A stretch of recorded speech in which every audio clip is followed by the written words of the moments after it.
Dos. Let's take all that off. How we doing tonight, everybody? Welcome back to another episode of Miles and Trent Talk Football. I'm Miles. I'm Trent. And we got a lot to get into, ladies and gentlemen. Firstly, Trent, I gotta ask, how you doing, man? It's been a week. We're consistent again. 2 in a row, man. Yeah, man, 2 in a row. First time in a while, and I'm just getting all my stuff set up. So I'm actually doing pretty good. I don't even know what to say. It's been a hectic week. I've had like 4 videos done this week. I'm tired. I felt that. But you know, just grinding on. How you doing, man? Not bad. So I haven't had a lot of time for videos this week, sadly, just because work has been kicking. It's kicked me this week. Wednesday I pulled like a 13-hour day. Like, it was tough. Ender in the chat, imagine winning your game this week. Oh boy. Ender's gonna put on a masterclass like he always does in chat. I'm excited to see how this man pops off. Which, as always, big shout to Ender doing the graphics and all that stuff. Absolutely cooked. How you doing, buddy? But yeah, so A-block content, we had probably a move that a lot of people saw coming, and I think a lot more people were shocked that it took this long to materialize. But Tua Tagovailoa finally getting benched as a Miami Dolphin. They're starting Quinn Ewers. They're going to see what they got in the rookie, which is really interesting. I mean, for the most part, I think we understand what Zach Wilson is as a quarterback, because he's been the number 2 all season long. I'm really intrigued to see what Quinn Ewers, what he has. Spent, good chunk of his college career, the majority of it actually at Texas. Was the starter there for just about every year. I've got College Football Reference yelling at me about my ad blocker. Give me 2 seconds. Here we go. So first year wasn't his best. 15 touchdowns, 6 picks, 2,100 yards in 10 games. But then his next 2 seasons, nothing lower than 65.8 completion percentage, nothing lower than 31 touchdowns to 12 picks in his final year at Texas. I thought rather highly of Quinn Ewers coming out of the draft. I thought he was going to go higher than he did. Maybe not first round, but like I thought he was like a day 2 guy. And so I'm really interested to see how OBS has disconnected for some reason. Why is OBS? Oh, we're back. Okay, OBS is fighting with me hard for some reason. Ender saying, personally, I'm doing great. As a Colts fan, I want to die. I'm sorry, Ender. the Colts are having a rough go at it, man. Colts are having the roughest go at it this season. Hey, real quick, just for anyone in either of our streams, don't forget to like them. Helps get us out to all the football fans as well. Trent's trying to also get to 200 subs, so whoever stream you're in, go check him out. He's getting close. How far are you? I need 15 more. 15. I got 5 this week. Nice. That's that's sick. You've been putting out some bangers this week. Straight up. It's so much work, man. And I'm just one person. It's a grind, and we're both running very, very short-manned operations here. One man, 2 guys at most. Jobs. Yeah. Yeah. But back to Quinn Ewers. I actually I threw the scouting report. I wanted that scouting report because I wanted to see like what his kind of what the consensus was on like his strengths and stuff, just as we're talking about the Dolphins. But again, like the Dolphins are in a weird spot. Fired their GM. Tua's played his last game as a Dolphin. Tyreek Hill's probably done. Like what it's gonna be wild. I'm interested to see what the Dolphins do with Mike McDaniel this year. I think he's maybe done enough to save his job, at least, and hear me out, at least to get him one more quarterback and maybe a new defensive coordinator.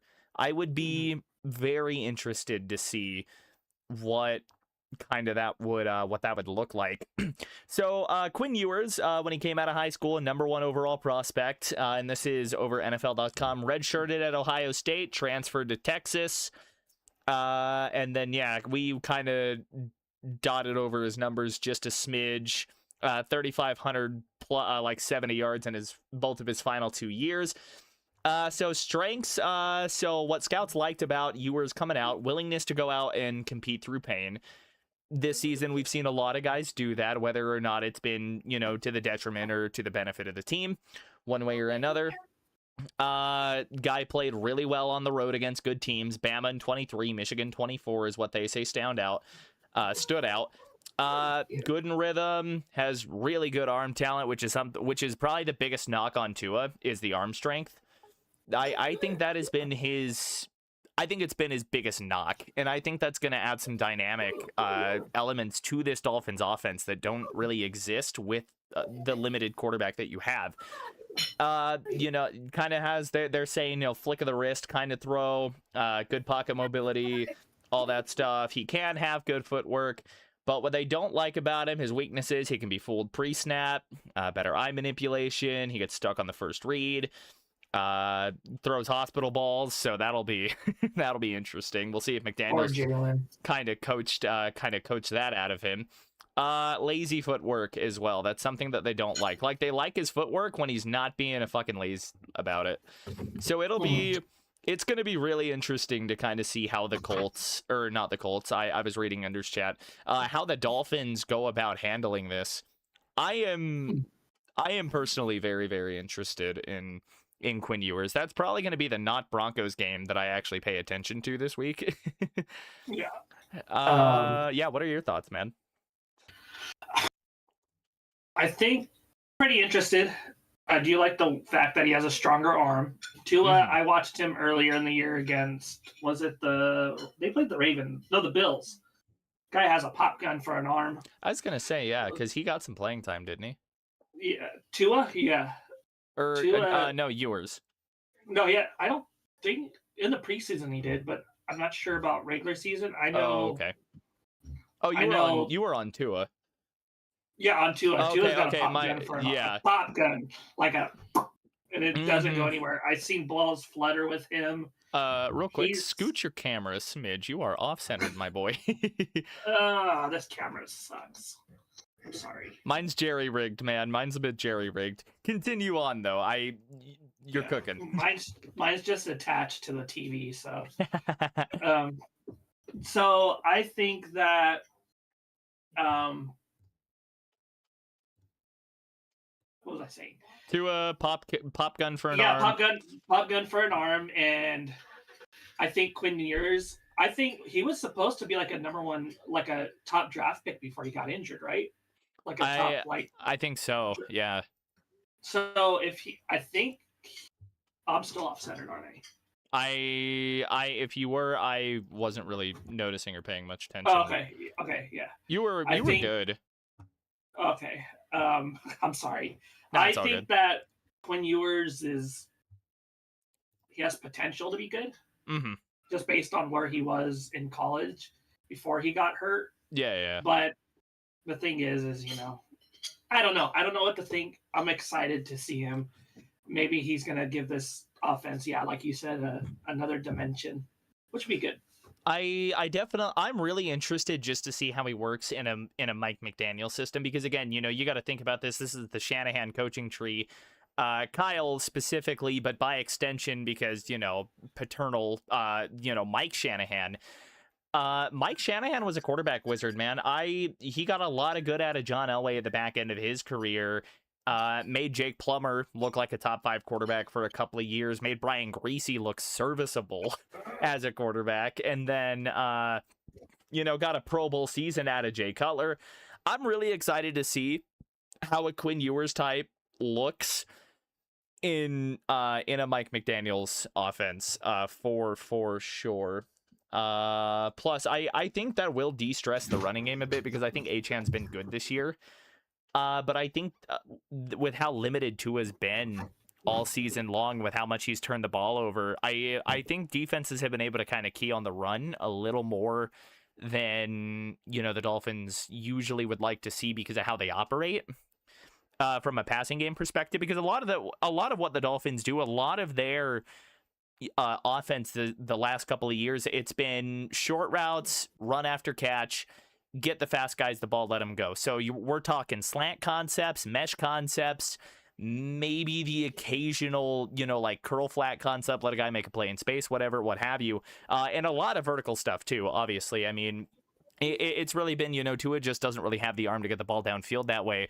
And after all the concussions and everything, it's been, Tua's been playing like a shell of himself. And this is a guy that led the NFL in completions, in yards for a year, in a conference with Patrick Mahomes, Lamar Jackson, Josh Allen, like basically the gods of the AFC. And I mean, that fall off has been crazy, but I think everybody that watches football has been suspect to Tua since his rookie season, when he was getting relieved by Ryan Fitzpatrick, the bullpen journeyman. I think part of the problem is the offensive line isn't as good as it was a couple years ago, right? That's true. So, and yeah, Tua's arm it's never been great. No. But you can work around those things. I don't know how Joe Montana's arm was. I know he didn't have a strong arm. Well, but I think Joe Montana's limitations were the whole reason Walsh came up with the West Coast offense, wasn't it? Yeah, it was that. But I think Tua's arm might be even worse than that. Yeah. If I'm thinking, because he could throw, because Montana I've seen throw 50-yard balls to Jerry Rice in the Super Bowl. I saw 2015 Peyton Manning throw better balls than Tua this year. And really, dude, listen, he may have been a husk of his former self, but every now and again you'd be reminded why Peyton Manning was about to be a Hall of Fame quarterback. Every now and again, it's still Peyton Manning. He's still there mentally. The problem with Peyton Manning that year, though, like obviously, like his arm was falling off, his ankle was gimpy. But Peyton Manning during the playoff run really, like, kind of, and I don't want to get too far off track here, but Peyton Manning during that playoff run, like, he did what he needed to do as more of a game manager. It was basically hand the ball off, maybe make a throw on third down if and when you need to make it, and don't screw it up for the defense. And that's exactly what he did. And Tua doesn't have that. He doesn't Nope. have the defense Absolutely nor the not. offensive line to do that. The And I don't the think he would be able 2015 to. 2015 Broncos line wasn't that good. No, It really wasn't. I don't remember. Like our best player on offensive line, it was Matt Paradis at center. Todd Harriman's was pretty good, right? Was it Todd Harriman's? No, that's Eagles. I almost want to say Tyson Brylo was our starting left tackle, but that doesn't sound right. I know he was on that team, but I don't think it was him that was that starting left tackle. Who's that? Who's the guy you guys got from the Eagles? From the Eagles? Guard. He was a guard. When? 2015. That is a good question. Are you pulling up the 2015 roster? Yeah. You might know this. Why did I pull up 2025? Okay, hang on. Misinput. Okay, here we go. Pro Football Reference. You are my best friend, and I love you with all of my heart. All right, let's see. Yeah, like the team, they were 19th in points per game all season long.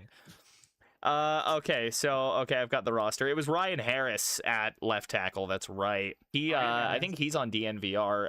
Oh my God, was it Evan Mathis? Evan Mathis, he was good. Left guard, he was good that year. Louis Vasquez was kind of at the back end of his really good play. And then, oh my God, Michael Schofield was our right tackle that year. That's right. Oh, Michael Schofield was kind of a bum. Yeah, we're kind of getting away from the show. Let's steer back into 2025 here. Because no, we were both going off on a tangent. Thursday night, let's talk about it. This has to be, I feel like we say this once a week, game of the year candidate. And I feel like for what was at stake in this game and the way things folded out and the way both teams scored, this has got to be the lead contender for game of the year. The stakes.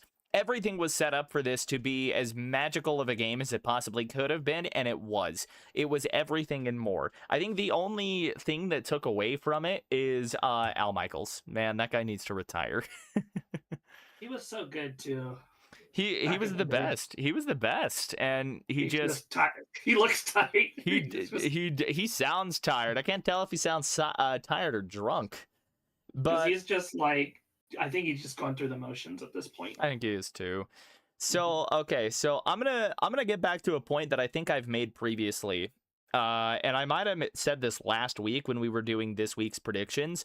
The Rams secondary is not great, and I think I've been vindicated in this game. Not to the extent that I think I really would have wanted to be vindicated, but the Rams secondary is not that great, dude. What I will say, though, Sam Darnold does throw 2 interceptions. One did go to a D lineman, so not really the secondary in that case. They just dropped a D line into coverage, and he made a play on that ball. But I mean, they get from Wallace.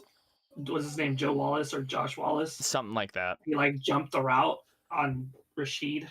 That was a fucking wild play. What I'm really, really interested in, though, is so out of this game, Puka again kind of goes off on the refs. It was a tweet and delete. Of course, that's gonna get circulated. Guy was going off on the refs. Someone could probably find a screenshot of that tweet. I'm not gonna go digging for it because I will not be. I found it. You found it? I found it last night, but I do not touch Twitter, but yeah, Puka had a tweet and delete about the refs. I think he got fined $25,000, which is probably more than half of my yearly salary. Yeah. But I mean, both offenses after a certain point were really clicking because this game was a 13-7 game at halftime, man. And then in the end, Matt Stafford, 29 of 49, 457 and 3 tugs. It was the running game that really let the Rams down because it was, if you exclude Matthew Stafford's 6 yards and 2 carries, It was 37 carries for 118 yards. Not the greatest of pace at all for your running game. Ineffective, even if they were committed to it. Kind of like the Broncos were last week against Green Bay. Puka goes off, though, 12 for 225 and 2 tugs. I apologize to anyone that had to play him in fantasy. And then the rest of the offense kind of really didn't follow suit. And if there's one takeaway that I have from the Los Angeles Rams, right now, I think they're a little too Puka dependent. I think Stafford can spread the ball, but I definitely think, like, in big situations, they are way too reliant on Puka. Now, credit where credit's due, Puka's still making plays. He's still beating defenses. But I think it gets to a point now where, like, you're going to get the... I don't want to say the Calvin Johnson treatment, but you're going to get something akin to it, like the Julio Jones treatment or something, where, like, they're going to bracket him every time. It's what they've been doing to Cortland Sutton this year, where the guy just gets bracketed the whole game. He's got a corner inside, a safety outside, just in, like, a too-high shell. The problem is Devontae Adams was out too. Yeah, and that's a big red zone target for Stafford. That is the red zone target for Stafford. They probably squeak by if they had Adams, I think. Probably get another play in the red zone that they didn't otherwise get in this game. That, and I think he's sure-handed. That too. And you could tell they were, like, blanketing Puka, and they went 3-and-out like three times in a row or something like that. So you have to wonder if Devontae would have made an impact. Yeah. Something that okay, so what I'm really, like, intrigued to see, despite a rough game, rough, relatively speaking, nobody wants to throw 2 interceptions. Sam Darnold came up in the clutch. That game-winning response drive in overtime, and then the throw on that 2-point conversion. And granted, it was a delightful play call thrown to Eric Saubert, former Denver Broncos tight end. Not even on the stat sheet. No, not even on the stat sheet. Yeah, caught by Eric Saubert, former Denver Bronco. What Seattle did have, and what I'm surprised they didn't commit more to, is that running game, because Kenneth Walker, 11 for 100 carries. Like, the guy was banging all night long, and yet you only hand him the ball 11 times. He only got 14 touches in this game. And I feel like for the Seahawks going forward, that can't happen, especially where Sam Darnold's just in this weird spell where he is turning the ball over like it's nobody's business right now. Obviously, you get Charbonnet mixed in there as well. He didn't have a terrible game. Shaheed had a nice carry for 31 yards. Receiving-wise, though, I mean, JSN keeps doing what he does. Kenneth Walker had 3 catches for 64 yards on top of the 100 rushing yards.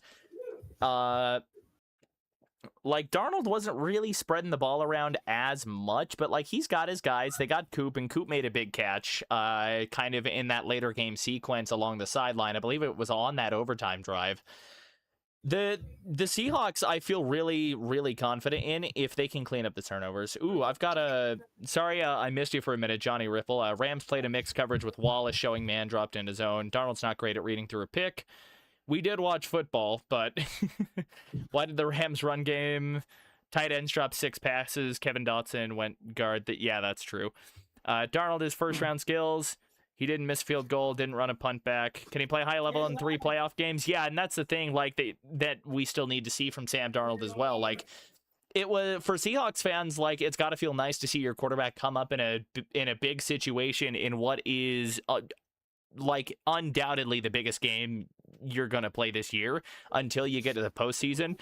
Seahawks do clinch with this one as well. So now the real question is going to become, once Seattle gets to the playoffs, is can Darnold continue to play with the team around him? I don't even know that they need to play at, like, the highest possible.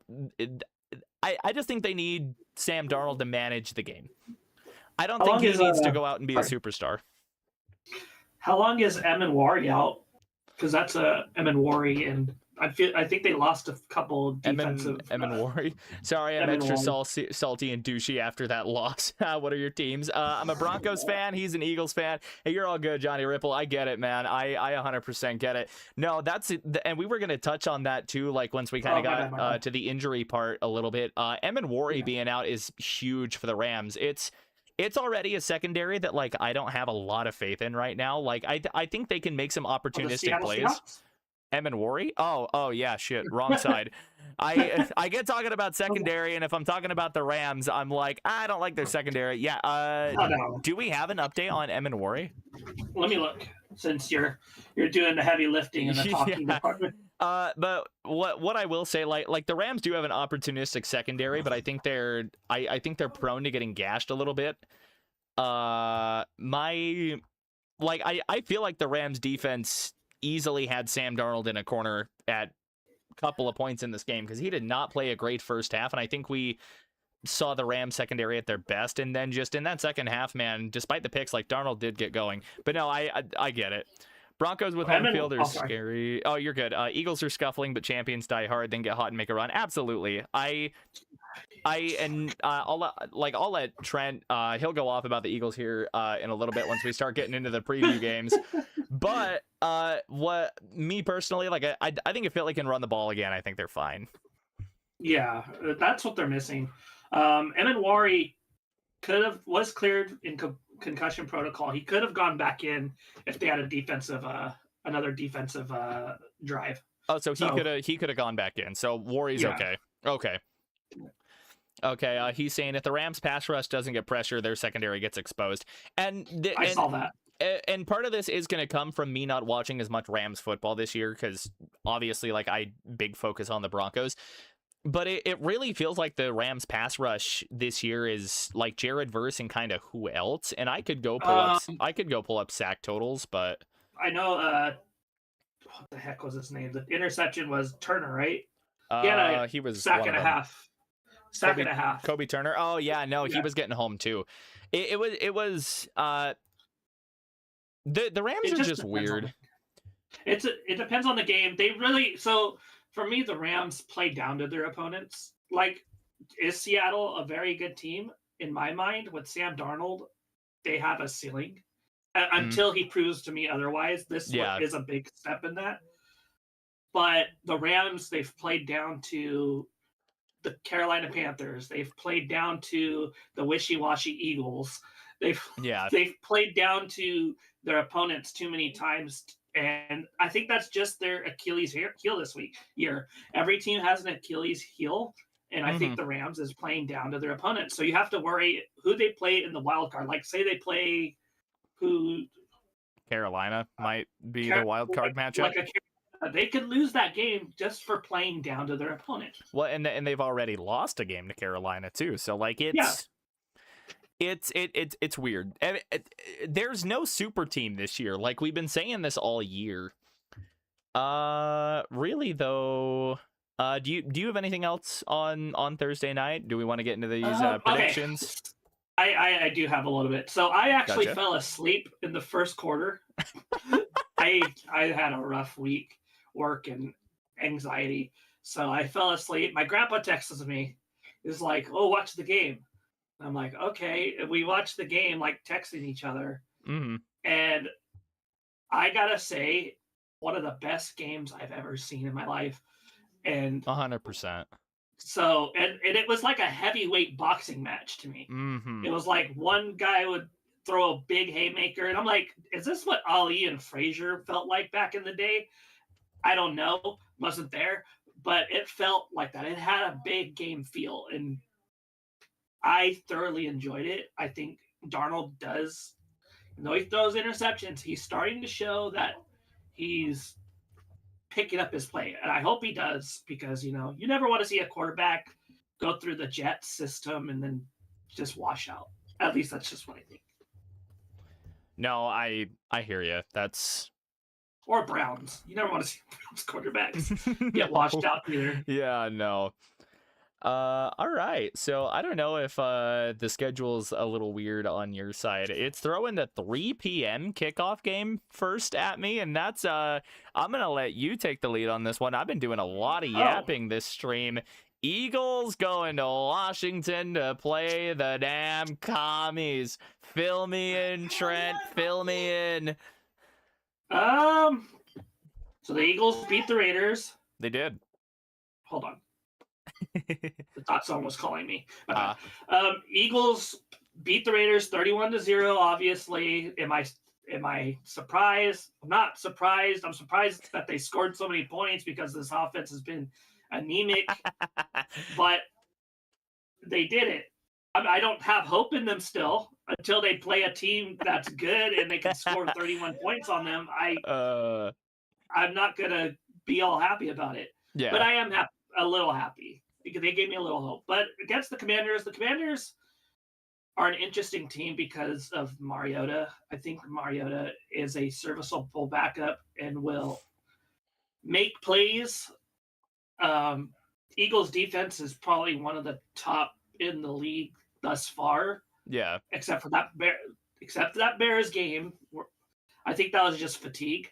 Yeah. But I think the game's going to be a little bit closer. Say it's a division game on the road. Yeah, I still think the Eagles can win this, but it's going to be like 20-17. I definitely think, and I saw this firsthand a couple of weeks ago, the Commanders can absolutely be a pesky team when they are firing on all cylinders. They have shut down Jaden Daniels for the year. If no one saw that in either of our chats, they have shut down Daniels for the year. Yeah, it's gonna be interesting. Washington had a really good game plan for Denver, and a lot of that was getting the ball out quick, running the ball, all that good stuff. I think they're going to do something similar against Philadelphia, but it's not going to be as much in the traditional run game as it's going to likely be with Mariota, probably kind of running the option a little bit. I think the Eagles defense is disciplined enough. I just don't think Washington's defense has enough juice to really keep up in a game like this.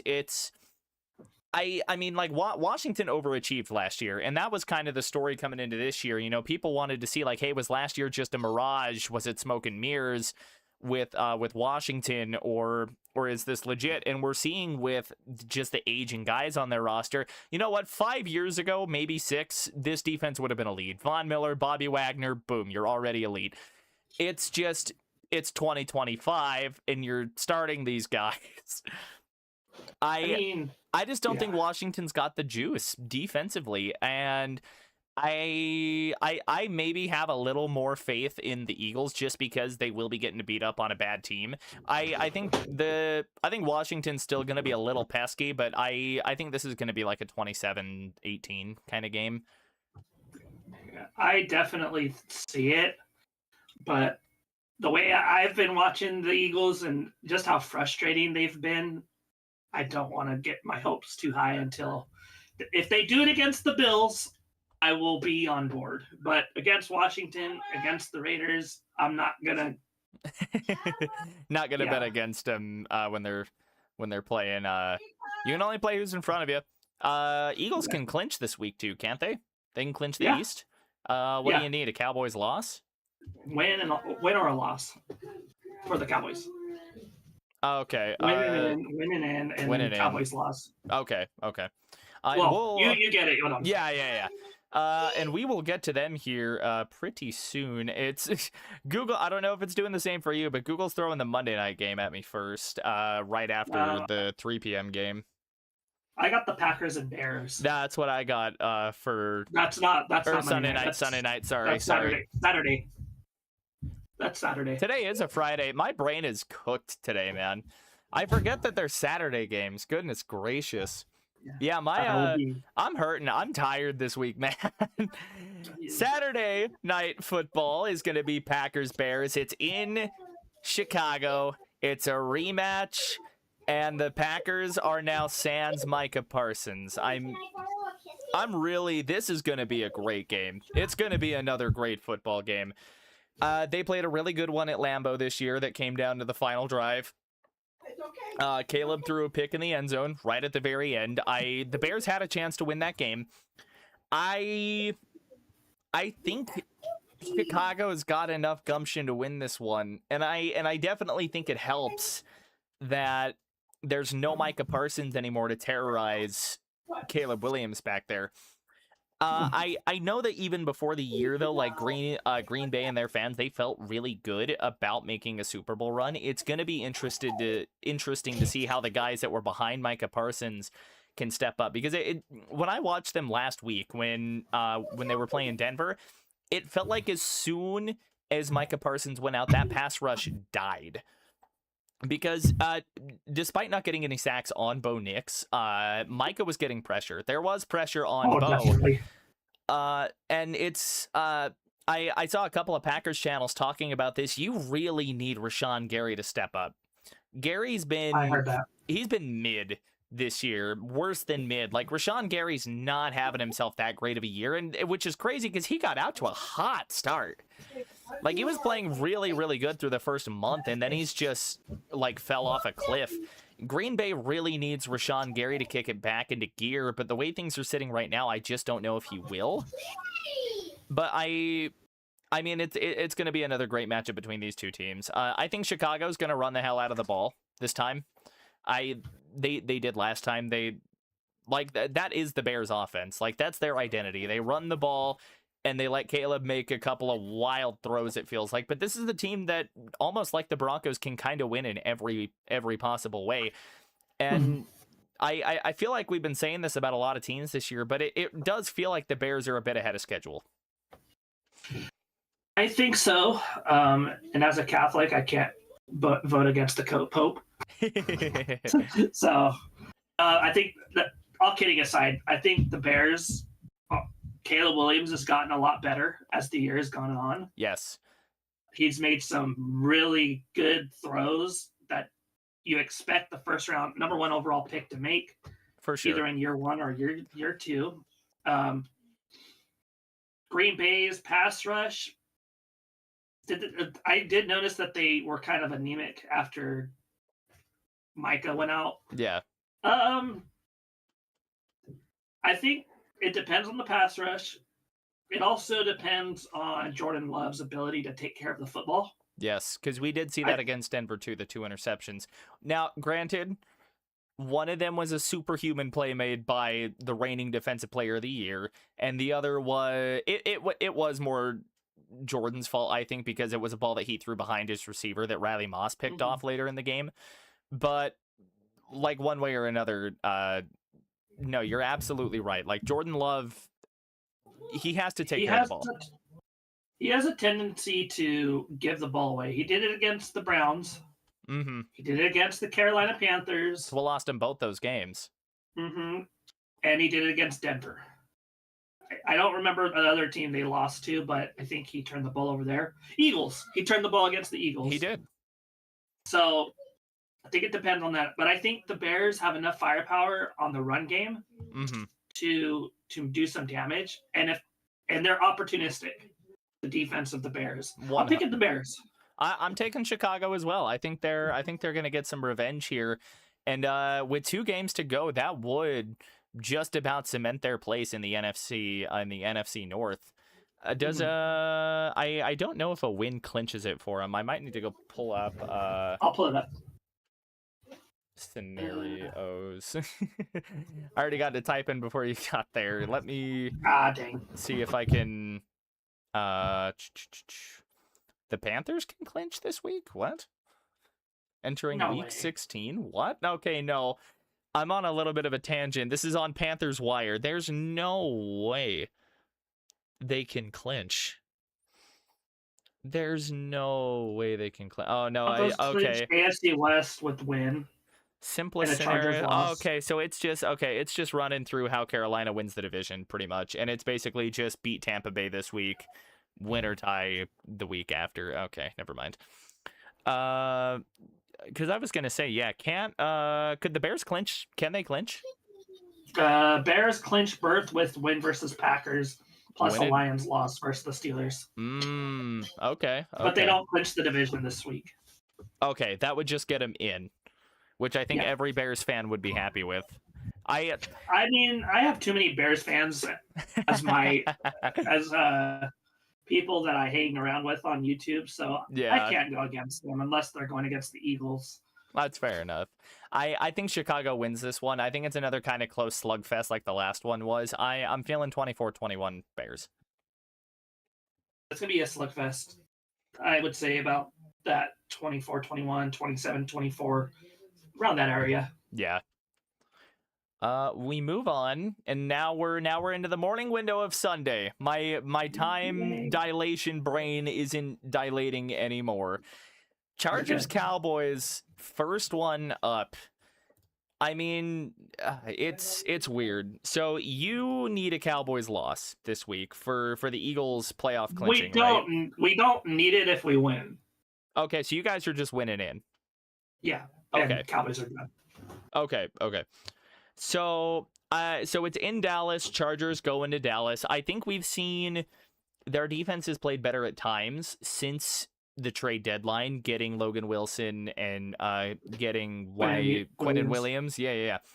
But it still hasn't been enough. Their secondary has still found ways to get exposed. This is a Chargers team that, despite being hampered with the injuries to the entirety of the offensive line, plus Justin Herbert's hand, I still think, and call it smoke and mirrors, call it whatever you want to call it, but the Chargers are still playing good football. The Chargers, they've been a really good defense this season as well, which I think in that regard, and we'll get to another team that I think has flown under the radar a little bit defensively later on, but I really think this Chargers defense has been a bit under the radar, kind of over here in the AFC.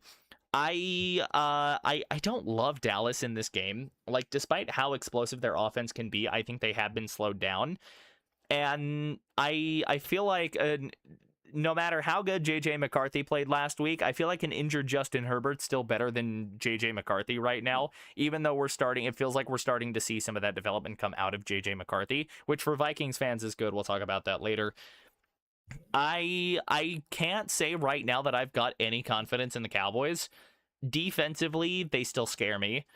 And offensively, I feel like they've slowed down a little bit lately. Whereas the Chargers, I think they're getting a little healthier. I think they got Omari and Hampton back from injury recently. Yeah, he was back a couple weeks ago. Yeah, they're not going to get any healthier at O-line, really, but I think right now they're doing enough, and I don't think the Cowboys' front seven, outside of Quinnen Williams and Logan Wilson, maybe Demarion Overshown as well, because they did get him back, I just like the Chargers more. I think the Chargers are a better built team. I think they're better coached right now, even though I do feel like Schottenheimer has been doing a pretty good job for what's been a pretty depleted or pretty flawed Cowboys roster. It's still in a game like this, though, like I'm gonna begrudgingly take the Chargers. I think I'm feeling like a 27-20. For me, so at the beginning of the season, I didn't like the move of Brian Schottenheimer. I thought he was going to be another toady of Jerry Jones. I think a lot of people felt that way. But he's actually done in my opinion, a very good job for what he has to work with. Mm-hmm. Having said that, I think the Chargers are just a little too much for them. Could be wrong. Maybe Dak has a monster game, but yeah, I agree with you. They've slowed down a lot because, the grind of the NFL season and just having a defense that can't get off the field. Yeah. I got to go Chargers. It's going to be close. It's going to be I think it'll be a high-scoring game. You think so? 38-35. Okay. Shootout of the week. Quarterback duel of the week. I like it. Speaking of J.J. McCarthy, 2 straight weeks in a row that he's been playing some pretty damn good football. Vikings-Giants in New Rutherford, New Jersey, playing at the Met. Giants 2-12. They're the fun kind of bad this year. The Giants are the fun kind of bad, where they're playing good, but they're still tanking. They're still not good. And I believe right now the Giants are currently slotted number 1 in the NFL draft, which is big because they're not taking a quarterback. The amount of draft capital the Giants could get for that pick, if they can hang on to it, would be nuts. A little tangent. Yeah, what's little up? tangent. Do you know who I could see actually trading for that number 1 pick? Who? The Browns. Just because they Holy suck as an organization. I could see them taking the bait and trying to get a quarterback number 1 overall.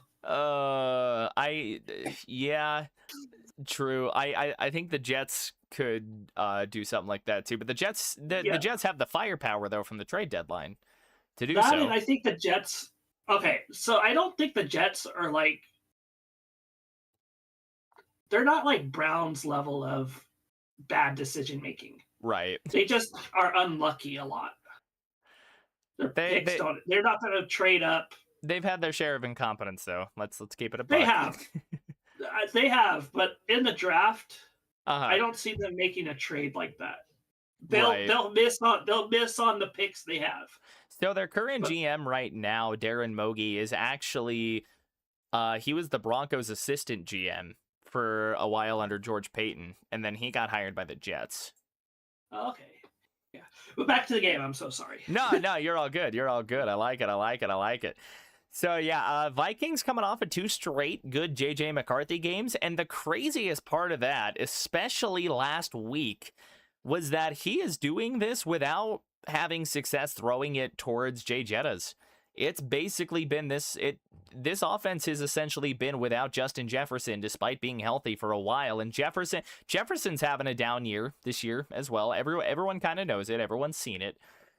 Despite the quarterback, quarterback play has played a factor in this, but outside of that, he is still not looking like himself this season, and I'm kind of losing my words here. I think the Vikings are starting to play better football right now. I think if you're a Vikings fan, you just want to see more or less the same of what you've seen. You want to see J.J. McCarthy continue to progress. I don't think either of these teams are very good, even though the Vikings are very much closer to 500 than the Giants.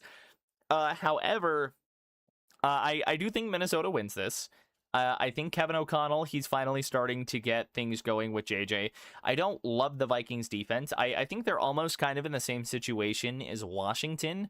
Not to the same extent, but I think they're still a bit of an aging roster. They've had some draft picks that haven't really hit right now. And I think there's going to be some conversations in Minnesota this year about what they do with maybe the GM. I know he's been a guy that's been under fire this season for just failures at drafting. But for this right now, I do think Minnesota wins. The Giants are just a bad team, and really at this point, you're on an interim head coach, and you're kind of playing for the number 1 overall pick right now because the Titans are still right there with you. I don't think the Giants really have the power to win a meaningless game, anyways. This is giving me like 21-14 vibes.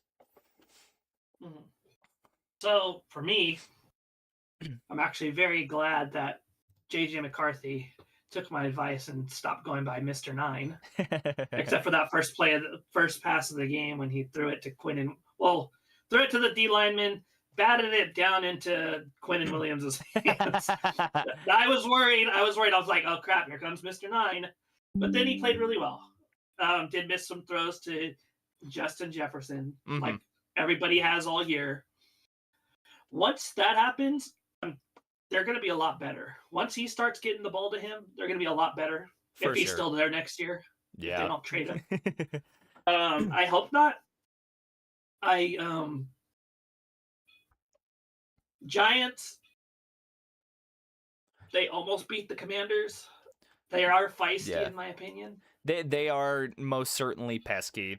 That's kind of what I was saying. The Giants are the fun kind of bad, where you're still competitive in games, but you're not good enough to win those games yet. the Giants are going to be another team that I don't know that they're going to be on an expedited rebuild process. I think there's some conversations to have going into next year, because I think whatever head coach takes this Giants job is going to try to really get Jackson Dart to start playing safer, which is something that that's going to be a process, because Jackson plays like a fullback in the open field, which is very problematic when you're the franchise quarterback and you've already had a laundry list of injuries this season. It's been a bit of a rough go for Dart, and we've seen, Jameis Winston get some starts. Russell Wilson's gotten a little bit of play time, and he has been Mr. Very Limited in Mr. Very Limited playing attempts. Yeah. But I think the Giants are a good draft away and maybe a free agent from being a really competitive football team. Do I think they're going to be world beaters next year? No, but I think they're going to take some steps next year. I just don't think they have enough pieces right now. I don't think so. I think it just depends on what J.J. McCarthy does against the Giants. Yeah. But I think the Vikings win. I think they do unless he takes a bunch of sacks. Yeah. This kind of like I was saying, like I'm very like 21-14, 20-17-10 vibes. That could happen either way. Either that, or it's gonna go up for game of the year. Because dude, we've seen bad teams every season. There's just two bad teams that both stumble into the greatest game they play that year. Maybe this game has that too. Who knows? All right. Bengals and Dolphins. Oh boy. There's a lot to be said on that Bengals side. Maybe I should have made this part of the thumbnail and we could have talked about this in the A block. But Joe Burrow, this has to be the first thing you talk about when you talk about the Bengals, because they looked lifeless against the Ravens. Lifeless might be being nice. They looked like a corpse that wasn't even fully animated. Like enough to be said they're a zombie or anything. This Bengals team has so many problems right now, and it's Joe Burrow, I don't know if he wants to be a Bengal ever again. I don't even know if he wants to play football. And these cryptic ass press conferences aren't doing him a whole lot of favors. Let's be honest here. T. Higgins is still in concussion protocol. He probably shouldn't have played a game or two. Kind of what have you, game or two ago, whichever game I think was between these Ravens matchups. The Bengals are eliminated. Their defense still isn't playing great. They've had a couple of okay games here in this backstretch, but it hasn't been enough, and they've been awful all season long. Let's tell it how it is. The Bengals are, to put it bluntly, the Bengals are 100% a shit show, and there is no telling what's going to happen. I don't think anything changes until Zach Taylor gets fired. But the problem is I think the Brown family's going to keep him around because they don't got to go out and hire a new coach. He's already been extended through next year, I think. He'll be like Marvin Lewis. Yeah, I think they're going to let him. Well, and the problem is too is like, I think Zach Taylor bought himself a lot more time than people want to think he did because of the Super Bowl appearance. Like that was something that Marvin Lewis could have ever dreamed of, and he got what, 15 years? It felt like forever. I don't know. I think it was like 15 years. Johnny Ripple, the Bengals owner is like me, bitter and cheap. They won't trade him. They refuse to trade Carson Palmer for multiple ones. I bet they won't trade him. Yeah, I don't think the Browns are really going to move off of him because Carson was miserable as a he retired as a Bengal. Carson retired and then retired came back. and retired once his contract was up. No, they actually traded him. Oh, they traded him after he retired. That's Yeah. right. He was a Raider, and he was bad there. And then, did he go Came to back another and had team before Cardinals he went to and Arizona? Renaissance. That's right. just- I didn't know if he played for another team before he went to Arizona. Career He Renaissance for a little was bit. really good in the desert. Carson Palmer was so good in the desert. I mean, like, we've really been talking about the Bengals here. Dolphins are, I don't think they're not as dysfunctional, but they're in a weird spot right now. They are most certainly in a weird spot. I don't know if, like, And we were talking about this in the A block too. Like, I don't know what they're going to do with McDaniel. I don't know if they're going to give him another year with a new quarterback. They're going to see what they've got in Quinn Ewers right now. But like the way the Dolphins are, like, that's kind of a mess too. Tyreek Hill is basically dead and gone to the world. And I mean, like, I don't think they're great defensively. They still can't play in the cold. Like, the narratives are still kind of going crazy over there. Tua has not been the same for, I think, really, you could argue, the past 2 years. And I don't know if McDaniel has done enough to save his job this season. I don't know if he has. I think it's really going to come down to what he can do with Quinn Ewers, because Ewers is going to get his 3-game tryout here at the end of the year. And I can't think of a better team to start your to really start your career against. I don't know how a lot of people feel about this, about this game. I think the Dolphins win it. We're going to agree on this again, because I was thinking the same thing. I don't think the Bengals have enough defensive firepower. I don't think they have enough anything. I don't even know if they have enough will. They look dead. We got Joe Burrow playing like he's Charlie Brown, moping around, and I think Quinn Ewers actually has a really good game against them. I think 160, 170 yards and 2 touchdowns, no picks. I think Dolphins clean up. I think the Bengals are done this year. The Bengals are absolutely done. They're eliminated. Well, they're eliminated, but they're not even trying to play. Yeah, no. It's just like I was saying. Like they looked dead against Baltimore. It's a dead horse. Completely dead. They don't have anything right now, and I think now that they've got nothing to play for, now that their quarterback seems to be quitting on him a little bit, I think it's over. Dolphins win. I don't even think it's that close, just because of how dead the Bengals have been. Like 24-10. Yeah. I was gonna say 24-3. Yeah, fair enough. I think Ewers is gonna look pretty good. Granted, it's gonna be with a little bit of an asterisk because of how bad the Bengals defense is. There's a reason that's the Cincinnati Bengal Award. Yeah. In my dumpster fires. Yeah, I think Ewers is gonna go out and cook today. I really do. Or Sunday. Jeez Louise. Next, we were talking about, we briefly mentioned this when we were both in shock by a headline. Panthers Buccaneers, round 1 in Carolina. These teams play each other twice in the next 3 weeks. This is one of them in Carolina, and hear me out. Because the Panthers have now been swept by the Saints, they have no expectations on them. Now they're going to come out and look like world beaters and put a faltering Buccaneers team away. I don't think it's going to be convincingly, but I think Carolina's going to win this game because this is how they've been this year. All right? As soon as they don't have anybody expecting anything out of them, when they go in as an underdog, for some godforsaken reason, they suddenly turn it on. Bryce Young suddenly turns it on. I think the Panthers have a good enough run game. I think they've shown at times this year that they can have a good enough run game. I still think that they are hampered by Bryce Young, 100%. I think this is the year.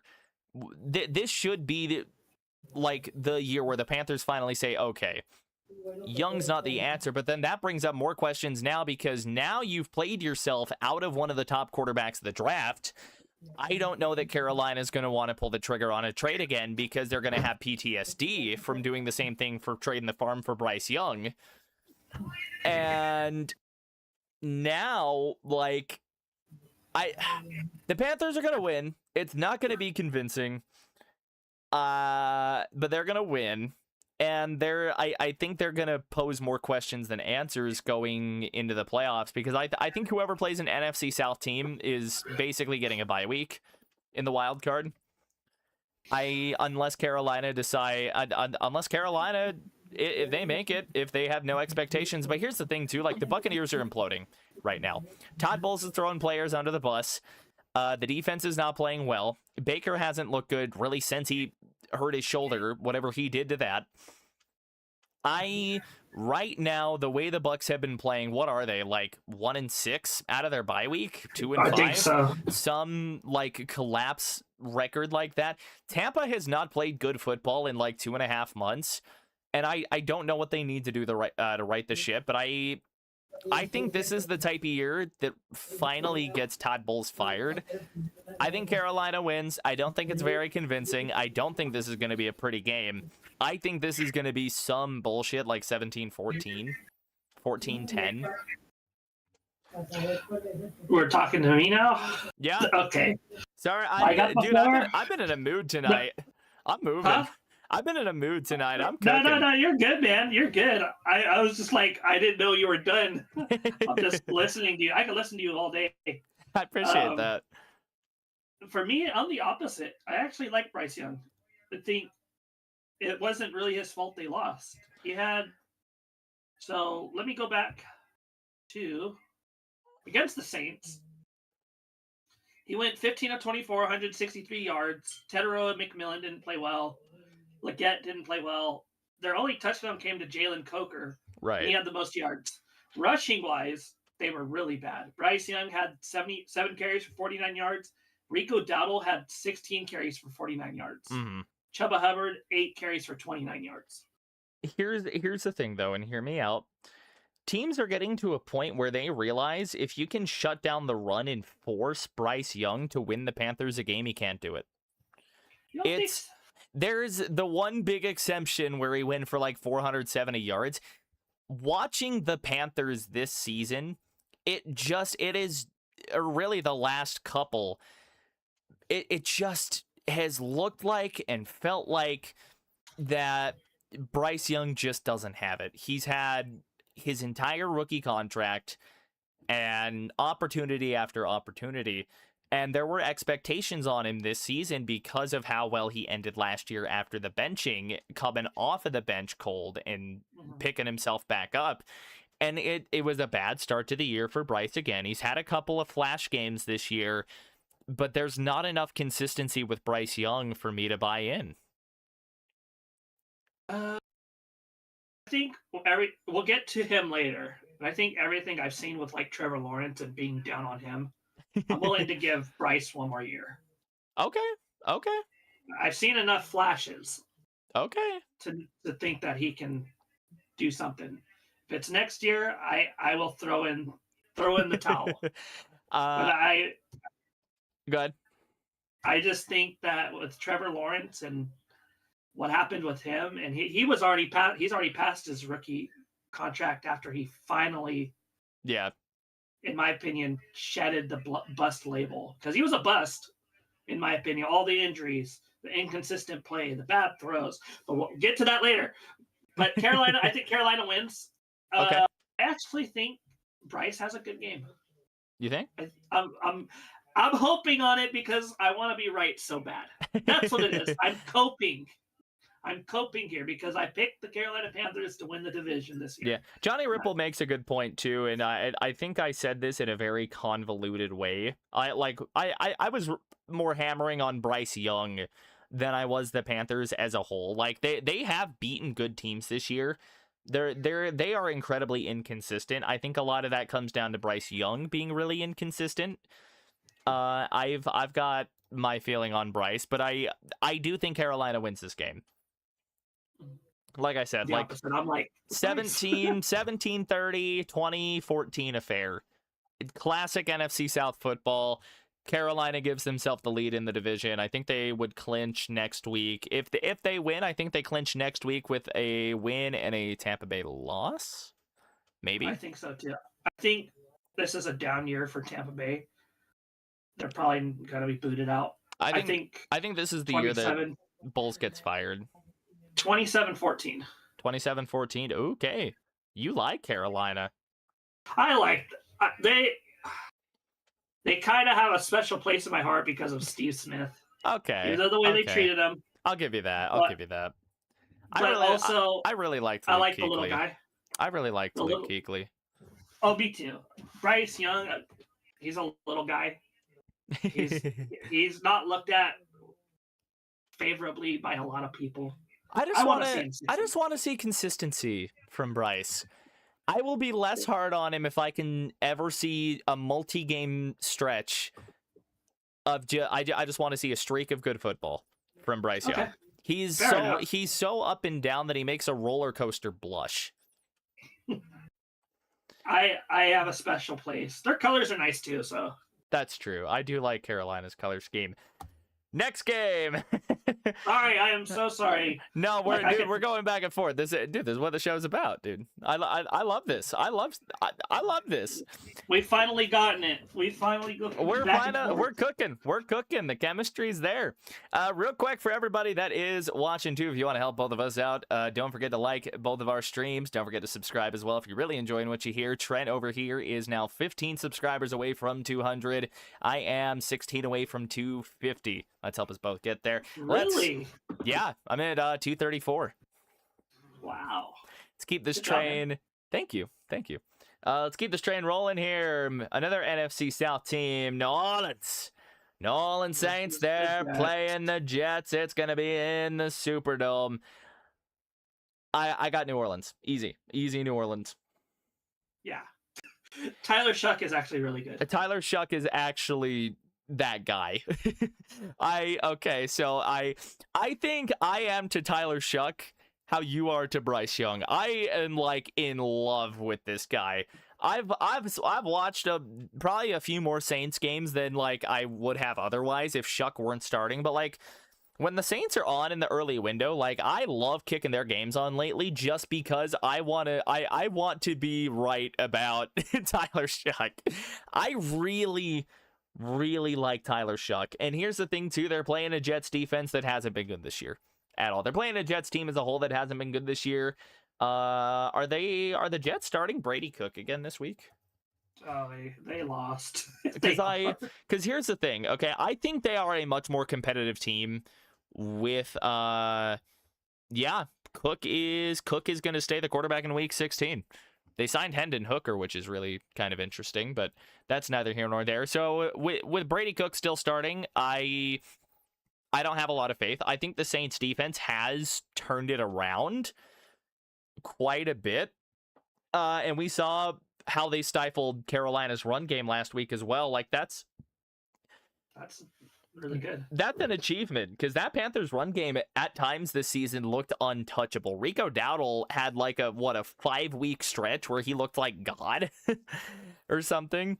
Like that Panthers run game can put up numbers, just not as consistently as you'd like to see. But that's we're past that now.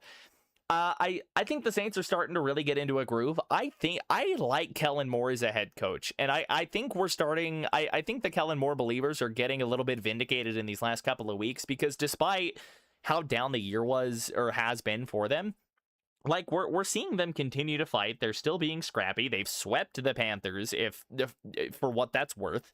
And I think they're going to keep it rolling against the Jets. I don't like the Jets. Obviously I don't like the Jets, but I don't like the situation for the Jets. Aaron Glenn, I don't think is that great of a head coach. I think he came in a bit over his head. Defensively, they don't look good. Offensively, they've been a mess all season. It's been bad for the Jets. I think the Saints 4-10 looks very, very different than the Jets 3-11. I think the Saints are on the up. I think they win this game pretty convincingly. I think it's a 10-point win. I'm feeling something like a 30-20 Saints win. And maybe that's being a little too gratuitous. Maybe I'm a little too high on the Saints. But like I've liked what I've seen from them. Maybe they don't run the ball the best just because Kamara's lost a step. But passing-wise, like I like what they're doing. Devon Vele, former Bronco, has been developing pretty good for him as well, which is, it's warmed my heart a little bit. I'm happy for Vele just because I don't think he was going to get the opportunities that he's getting for the Saints with the Broncos this year, especially with us drafting Pat Bryant. I really do like what I've seen from the Saints. And again, maybe I'm too high on the Saints, but We're allowed to be on. We're allowed to be high on one NFC South team. Absolutely. Johnny Ripple saying Glenn strikes me as a rah-rah. He gets out schemed a lot. That's like the one thing that you like. I feel like is one of the most blatantly obvious flaws with the Jets this year. Is like really what I alluded to. Like I really do think that Aaron Glenn came in over his head, and for being like a defensive minded head coach, his defense sure plays like shit. He's probably better. He's probably a Josh McDaniels of the defense. Yeah, probably a better defensive coordinator than he is a head coach. And that's fine, dude. If he gets fired, do you think he goes back to Detroit? I would. That's what I would do. I would. I mean, that's still really good money. Yeah. I mean, like, if you can't go, you can't go. No. Take the job you were given. Like, take the job that you're meant to be at. Don't try to aim. If you try it and you are not good at it, maybe down the road he can. But right now, I would go back. Also, I think I like the Saints too. Mm-hmm. I wish they would fire Kellen Moore so he could come back to the Eagles. That's not happening. Not with the way they're playing this year. Not with the way the players are still fighting for them too. He's so good. He's a good offensive minded, and he was able to adapt with that Eagles. Because remember, he liked to pass the ball in Dallas. Yeah, that was his big thing. Yeah, and it was a detriment. In Philly, he learned to run the ball, make adjustments, and you want good coaches to do that. I think the players are better from the New Orleans Saints. That's something we weren't going to say months ago. We thought the Saints were dead in the water. #1 pick overall next year. Tank for Fernando. Well, and that really was the story too. Like as things were unfolding, I think before Shuck really got going, like when they benched Rattler and put him in, like I do think that like there was a bit of a sentiment of like, okay, we're going to go get one of these top guys. Whoever we're starting isn't the guy, but we're going to throw Shuck out, see what we got. Shuck was a top 40 pick. Yeah. I think this is Shuck's team next year. 100%. My brother didn't like Shuck. I didn't really know enough about Shuck to actually have an opinion. Yeah. But he's been really good. I think he's been really good. The players are actually playing better for him than they did with Rattler. Mm-hmm. Saints take this. Oh, and Breece Hall, 1.9 yards per carry last week. Yikes. Yeah.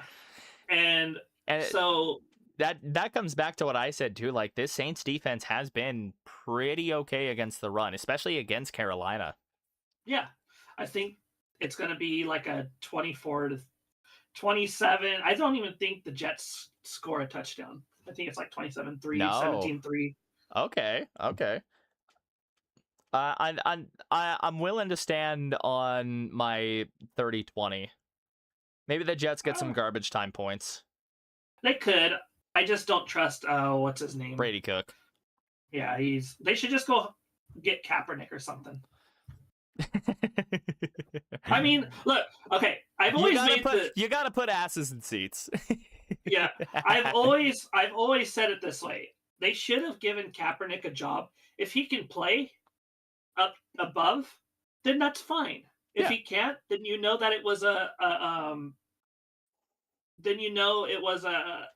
lack of talent or a lack of not talent because he was a talented. He was runner. Very talented. The guy could run the ball. He wasn't a very good passer to some people. I think just to touch on Kaepernick real quick. I think Kaepernick was early with his skill set. I think the league it's almost the Mike Vick situation because you got to think even back in 2012, like running quarterbacks weren't really common. No. Like the prototype was still you want a tall broomstick that can read a defense under center. They're not going to be fast. They're going to stand in the pocket. They're going to maybe wiggle around because they know how to manipulate the pocket, but they're not going to go out and run for 70 yards. And then Kaepernick came in. Defenses didn't really know what to do against him until they realized, hey, I can't really yeah, he had his games where he really did look good throwing the ball, but towards the end it was it was starting to look rough. -5 yards. Yeah, it was starting to look a little rough for Cap. Yeah, and I don't mind him. I'm like, I think that teams should have given him a shot and said, "Hey, if you can play, you can play. If you can't, then we know for sure that you can't." And that would have probably, because I still see arguments about the Kaepernick situation. I'm like, I wonder if that would have put things to rest. Either he would have been really good, or he just would have stunk up the joint, and nothing would have happened. And questions But would have been answered. yeah, and I don't want to get too far into the politics because I don't talk politics. Yeah. so This yeah, is a we'll move football on. show. Football show. Saints win. Saints win. Next one, Bills, Browns in Cleveland. I admit I maybe got a little too high on the Shadur Sander Colorado special. Oh, boy. I maybe got a little too high on the Shadur Sanders train. Now, I think he has a now I don't think it's still going to be out of this world, but I think the Bills defense gives him an opportunity to have a bit of a rebound game. Not necessarily go light it up for 375 and 3 scores or something, but like 210 yards, maybe 2 tugs, something like that. This Browns team is not good. Offensively, they're not good. They're on quarterback number 84,000 this season. I think Shadur I think he's got some tools to work with. I think he's a very raw prospect right now as well. Even still, there's still a lot of developing you got to do with him. I don't think Cleveland wins this game. Like, I don't know that they've got the firepower to do so. The only player I really like offensively for Cleveland, maybe one of two, and it's both their rookies. Harold Fannin has looked really good this year for them. And Quinshon Judkins, I think, is still a really talented back. You're not a Jerry Jeudy fan? Brother. You knew where that's going. Brother. Listen, I think I've said this too. Pat Bryant is Jerry Jeudy if Jerry Jeudy gave a shit and could catch. Yeah, I had to do it. Jerry Jeudy, dude, okay, no, last week, one of those picks from Sanders was entirely Judy's fault. Jeudy basically handed that ball to, who was it? I think Jalen Johnson? Or one of the Bears DB. He basically handed it to him.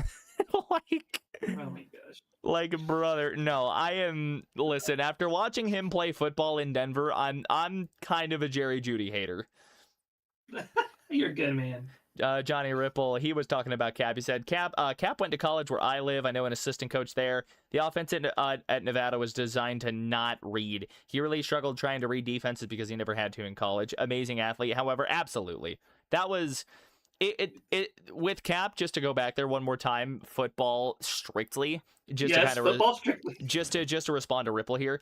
I really, really thought I feel like if Kaepernick had come in, and again, the last time we're gonna touch on this, I do feel like if Cap came in 4 years later, I feel like 2016 was really where we started to see these running quarterbacks start to kind of take over the league, like where we saw the league catch up to college in that regard. Granted, yes, Guy did not really have to make a whole lot of reads in the offenses he was in, and I think he really struggled because of that. I think if he had come in later, I think his legs would have bought him enough time to develop that. But we'll move on from that fully. At this point, I had something to say, but I think we'll move on. Yeah, let's just keep it pushing here. Just back to Cleveland, the Bills basically have to shut down 2 players. Oh, he did say something about Jeudy as well. He said he doesn't care, but at least his hands are bad. Yeah, that was the biggest knock on him in Denver. The crazy part was Jerry was such a good route runner coming out of college, and it hasn't translated. He has an elite skill set, no hands, unfortunately, which I guess really knocks his skill set. And just doesn't seem to give a shit, and that's why the Broncos traded him to Cleveland for a 5th. Jerry Jeudy is basically the pirate captain from Family Guy. But with legs. The Jay Cutler of wide receivers. Basically. I'm probably gonna replay the facts meme that he sent in the Perna Discord of Josh Atlas Allen. Oh yeah, that one. But here's the thing, it happened last week against the Pats. Come on. He pulled a Greg Jennings and he put that team on his back. Who did? Josh. Josh Allen. He did. He put the team on his back. I was vindicated for that meme. I was vindicated for that take against against the Pats. The way they're gonna win the Super Bowl is Josh Allen and James Cook. Basically, I see no other path.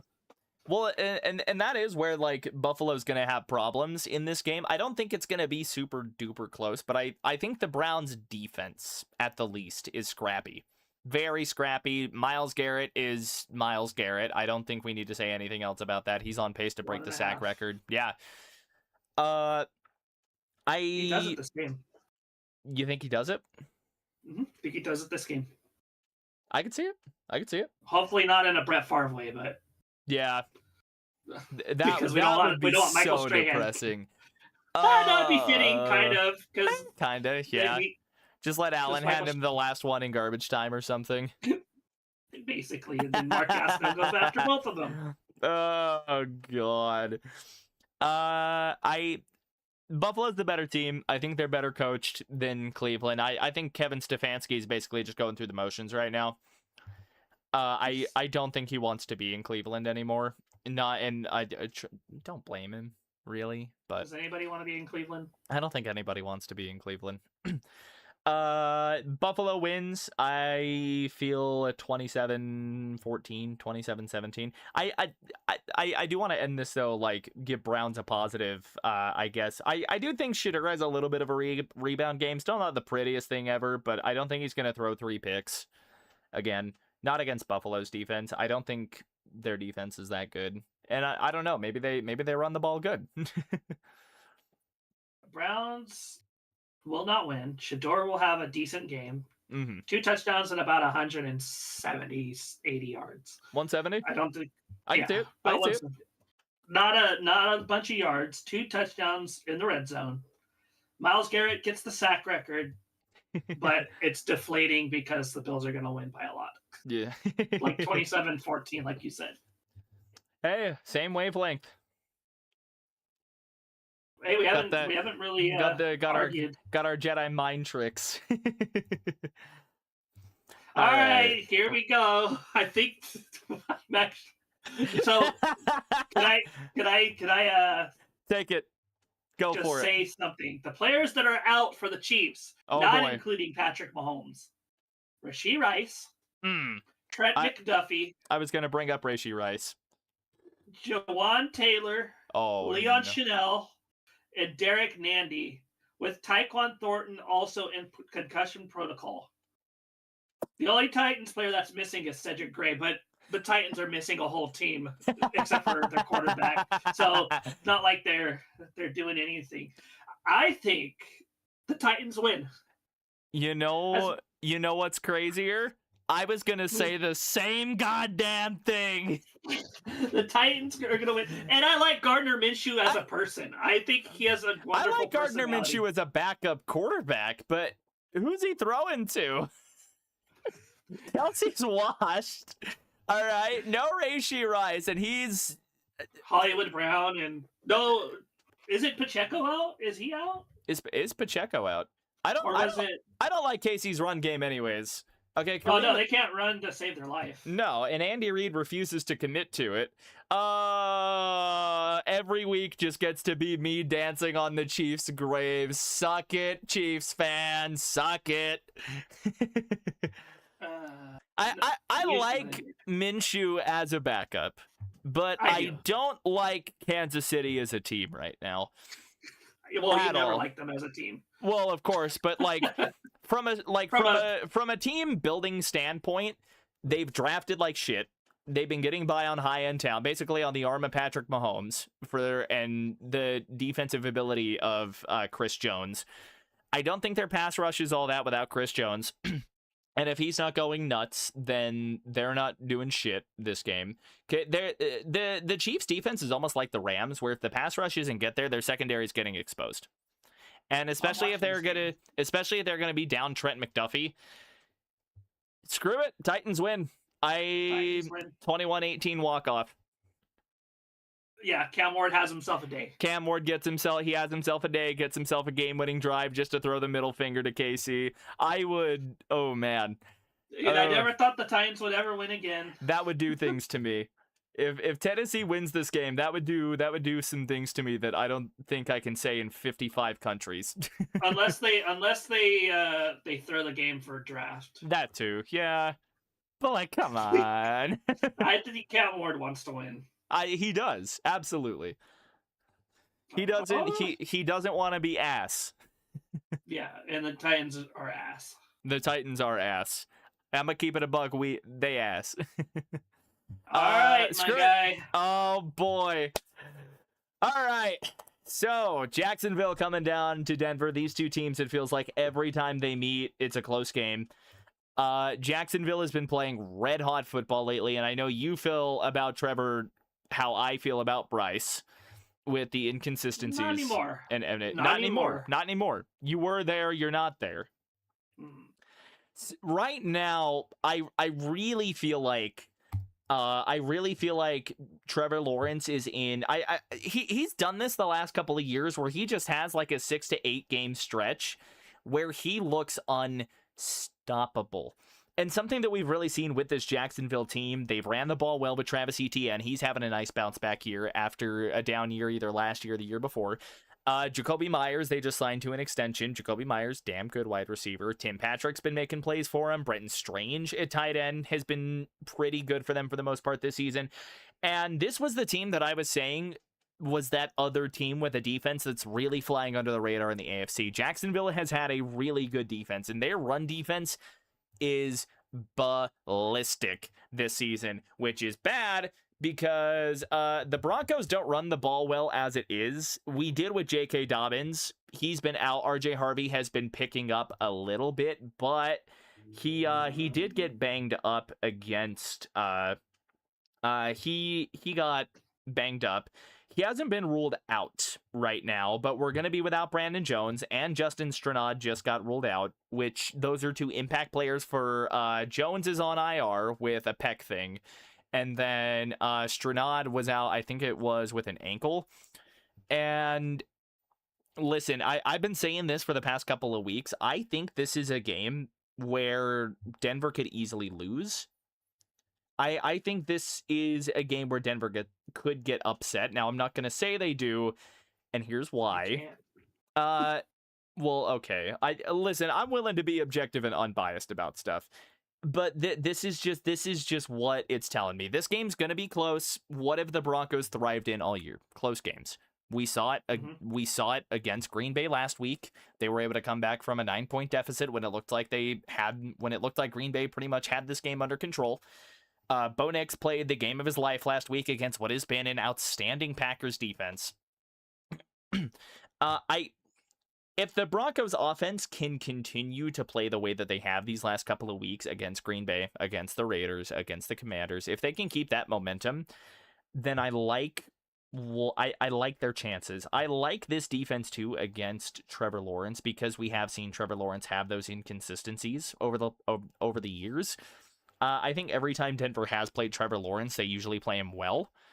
Now, granted, Trevor is playing like a god-tier quarterback right now. I don't think you're going to completely shut down Trevor. Lawrence is very prone to turnovers when he gets cold, when the defense gets to knocking him around, and we know that is something the Broncos defense can easily do.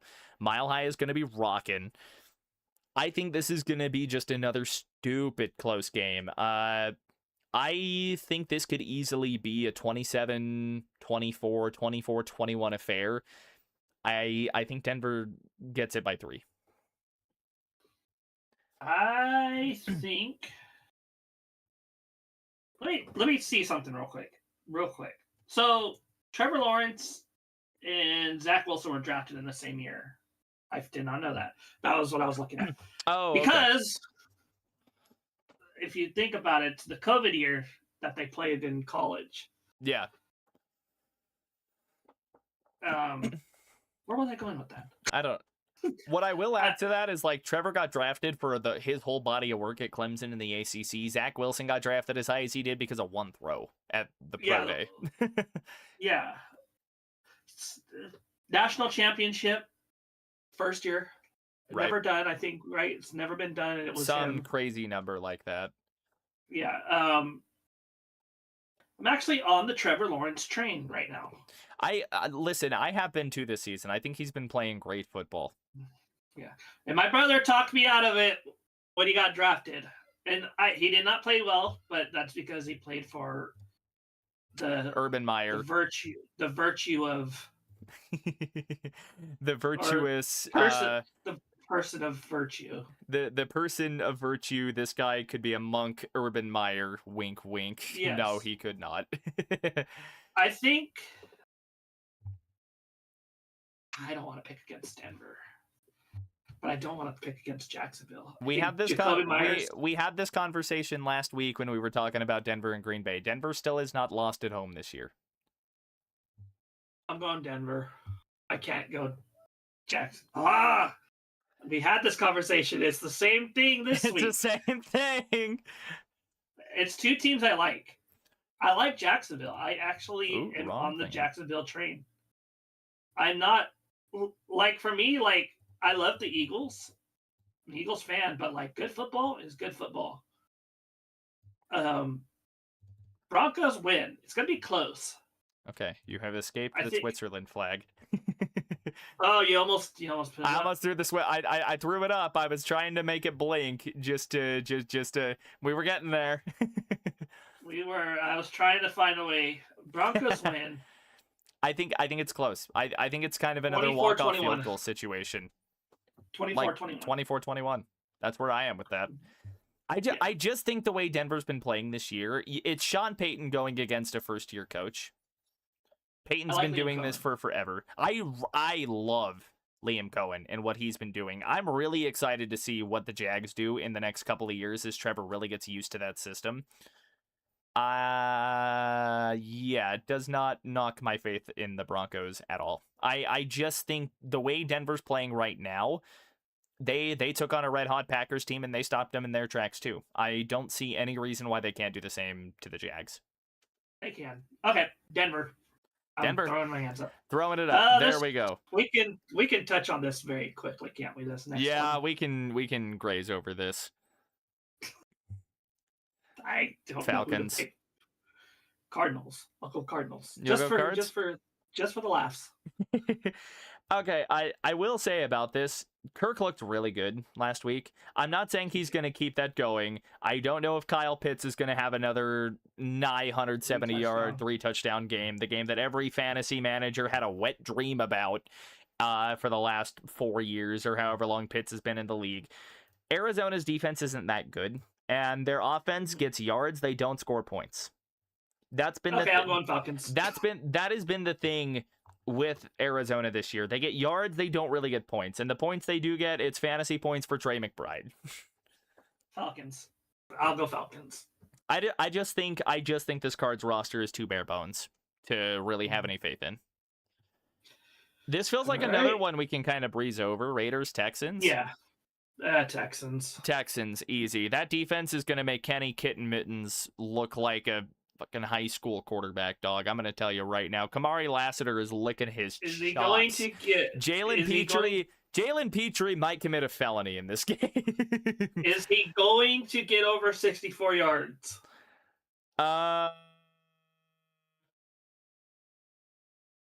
Yes, but it's going to be like 80. Is he getting 102 interceptions? Probably. Because the Texans do force turnovers, dude. Those corners are legit. Derek Stingley is a monster. Kamari Lassiter is legit. Who else? Jalen Petrie is ridiculous, and he is putting the fear of God into receivers, dude. Like, everyone saw what he did to Rashee Rice. Kind of fitting. This Texans defense is putting the fear of God into receivers, and you do not want to see Houston in the playoffs. I don't care if you're at home or not. You do not want to see Houston in the playoffs. I think their offense gets a get right game. Not that they needed it, because I think they looked good last week. Mm-hmm. But you're playing the Raiders. If the Eagles can put up 31, I'm gonna say it right here. Houston should win like 45-3. Good. I think it's probably gonna be like 33-10, but yeah, I think, and I'm gonna say not think. I feel bad for Kenny Pickett because he had to start against the Eagles defense, and now he has to play against the Texans defense. Yeah, and yeah, another quarterback drafted in 2022. That was 2022, right? Kenny might have been 21. 21. No, he was the only first round pick in 22. Because he was the only first round quarterback whenever draft it was. I think it was 22. He's only been in the league for 3 years? No way. I want to stand on 2021. I swear to God it was 21, because there was the really strong 2020 class, and then 21 was like, in comparison, complete dog water. 2022. Who came out of the 21 draft class? Trevor Lawrence. That's right. Okay, so I was a draft class early then. All right, you got me on that one. You got me. Yeah. I'll take that L. He's only been in the league for 3 years, and he's already been on like 3 teams. A million teams. Yeah. He's doing the Josh McCown any percent speed run. Yeah. So the next game is actually one that I'm looking forward to. This will be interesting. The Steelers looked okay on offense. They did. I'm not gonna lie. Defensively, I worry. I'm going to pick the Steelers. That's been the story with the Steelers all year, and I will second you on that. It's because right now of how flawed Detroit's offense is, and also Aaron Rodgers against NFC North teams. Okay, man? Let's... The Lions really never got the Lions number that much. Or No. The Lions never really had the Packers number. Like, it was Aaron Rodgers. There was a reason he was the king of the NFC North. I think the Steelers have an okay enough run game too, to where you can kind of stymie the Lions offense by proxy, just by running the ball. I think Kenneth Gainwell's a pretty good running back, and I still like Jalen Warren in that backfield as well. Rodgers did look he looked pretty good last week. I'll give him flowers where flowers are due.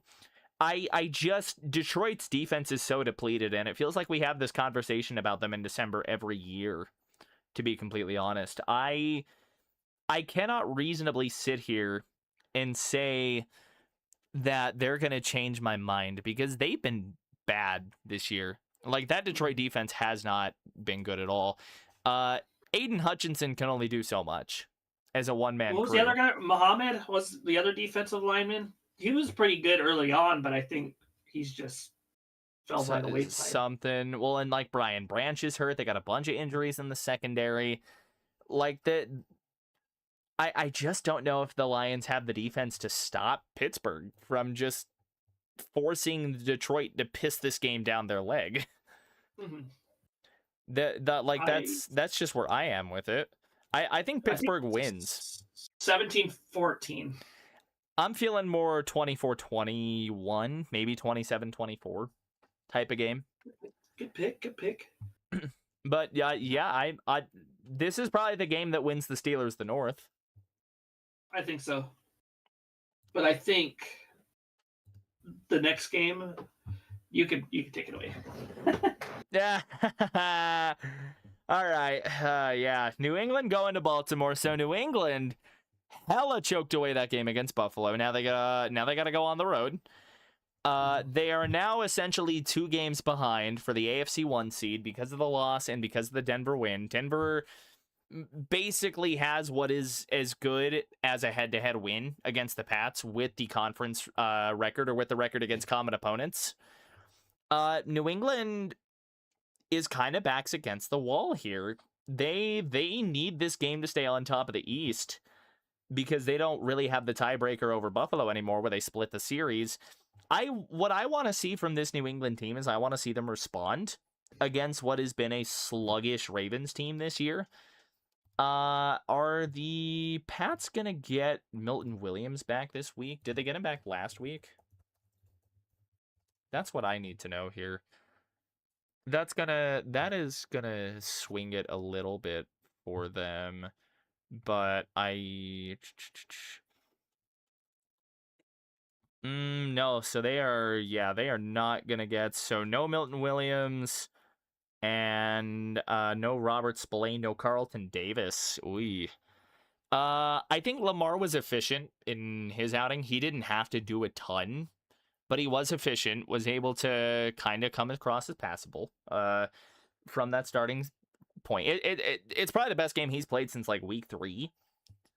Yeah. Even if it was only like 12 for 18 or like 8 for 12. It was some weird stat line. Lamar still doesn't really have it fully with his legs. I think this is a game where he could get a little more jiggy with those starters out. This game is just so weird, though. Like, it's in Baltimore. The Ravens haven't really looked that good. I don't really know how I feel about the Pats right now. Like, I still think Drake May is a good quarterback, but I think we saw that, like, in crunch time, and I'm not necessarily saying May's not clutch. I just don't think the Pats have been in that situation all year. And they kind of got punched in the mouth last week. Maybe I've talked myself into New England rebounding. Yeah, I think I have. It just feels like a lost year for the Ravens. I still don't think Lamar is really fully playing healthy. I think it's a close game, though. These teams always play close games. These teams always hit the crap out of each other. I'm taking New England 21-17. Right. Now, I know I'm going to get a lot of heat for this, maybe. Oh, boy. Oh, boy. I think. Probably not. I think the Patriots don't have... They are a young team. Correct. We've seen what happened when they play experienced teams. Good experienced teams. I'm not talking about bad experienced teams. That's true. I think the Ravens win. You think Baltimore wins? I could see it. I think Baltimore wins because it's going to be another back against the wall. And I think they're still a year, maybe 2 years away from reaching to the point where they're like, okay, we can win these high pressure games. I don't think they have it right now. The Pats, you're saying? No. Okay. Okay. Backs against the wall. I think they fold, and Buffalo takes the lead. Okay. The division. Interesting. They're still a year away. Maybe the Pats are ahead of schedule. They're another one of those teams where they're ahead of schedule. And then you have to ask yourself: are the Pats a Washington Commanders situation? Really good year ahead of schedule. Take a step back next year. No. Okay, I think what the Pats have is more sustainable than what Washington did. And plus, really, Vrabel's a way better. Vrabel's a really good coach, and they're just a younger team. They're gonna get some reinforcements back. Yeah. Okay, my bad. No, you're all good. You're all good. We're thinking aloud here. I'm still taking New England. But if we do see this trend where like these high pressure games start getting to them, then I'm gonna start really thinking about it. But for now, I'll put my faith in New England. Yeah. All right, I'll put my faith in Ravens. All righty. Final game on the docket, Monday night, the actual Monday night. Not me getting Monday night confused with Saturday night, because this is going to be a throwaway pick for me, by the way. It's going to be me too. I'm going for the morale pick here. Phillip Rivers, baby, give it to me. Inject that opium right into me. The fucking Colts are going to win. I want Phillip Rivers. I need the nostalgia. I need it. Steelers winning. Colts winning. 2 old men Rivers who were drafted when I was in middle school. Yeah, they gotta win. They drafted before I was drafted before 2 months I was born. Hey, was Rodgers drafted after you were born? Yeah, Rodgers was drafted in 05. Okay, so yeah, so you got that one. Rodgers was, I want to say, pick 23 24th. Was it 24? Because Alex Yeah. Smith went first overall in that draft from Utah. Here's what I like about the Colts, though. I want to break this down a little bit. This Niners defense, Robert Saleh is doing. I think Robert Saleh should win Coach of the Year right now with what he's managed to get out of this depleted Niners defensive unit. Yeah, that's no shit. I just think this Colts D line or O line and the running game, I think it's going to be too much for San Francisco at this point of the year. And I think Indy can get back to running the ball this week. I don't know how much it's going to mean. They would hypothetically, though, finish out with a winning season no matter how the last two games go if they win this one. I think Indy has the tools to pull an upset. I do. I for that reason and for the fact that I want to see Phillip Rivers notch one more win under his belt, I'm taking the Colts. It's going to be some stupid game like 2017. I want to see Rivers in the playoffs. That would be funny. That would be cool. I do. So I'm going to take Colts. Yeah. And I'm going to take Colts the rest of the season. You don't even have to ask me. Even if they play against... The vibes are immaculate. It doesn't matter. Who are they playing next week? You can put me down for the Colts again. The Jaguars. I don't care. I'm going scorched earth. Hell yeah. I don't know about next week, but this week I'm going Colts. I'm taking the Colts. It's for a the throwaway vibes. pick. For the vibes. Yep. Got to do it for the vibes. Well, what do you got coming out? So we're going to do the Sunday stream. Obviously, those have been popping off lately. I've been very happy with those. I might try, now that I really do have the time, either tonight or tomorrow morning, just before I go do stuff with my girlfriend for her birthday. I'm gonna try and get a preview short out. I was talking to David about that too, but yeah, so hopefully that either tonight or tomorrow morning, afternoon ish, we'll do the Sunday stream, the after show, and then lately, this last week, so I've started doing a day after show actually, where you kind of get the day to reflect on it. That video actually started doing really well too, so I was pretty happy with that. But yeah, that's what I got. What do you got coming out? Oh, I put tomorrow. myself in a hole. I'm doing a double stream. Oh. For St. Jude's. Okay. Oh yeah, no, you posted about that.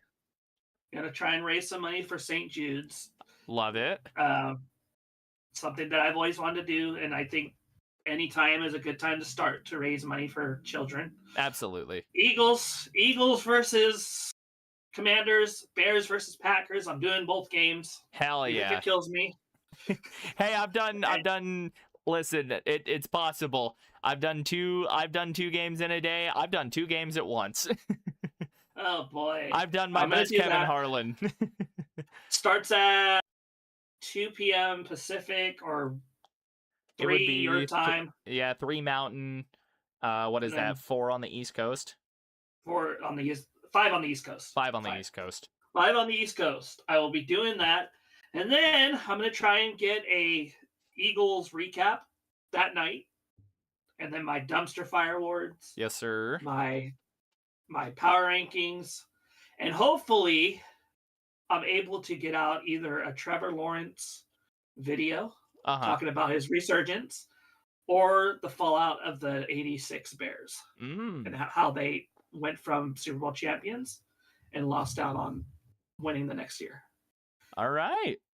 So Trent's got some bangers coming out. So if you're my chat, go check him out. Love this guy right here. He's on his way to 200 subs. But yeah, that is that's gonna do it here for MTTF. I've been Miles. That's been Trent over there, and we will see you guys in the next one. Take it easy. Don't forget to like and sub. And yeah, I will see y'all Sunday on my end. Go check out Trent tomorrow night. He's raising money for St. Jude's. And yeah, we'll see you guys later.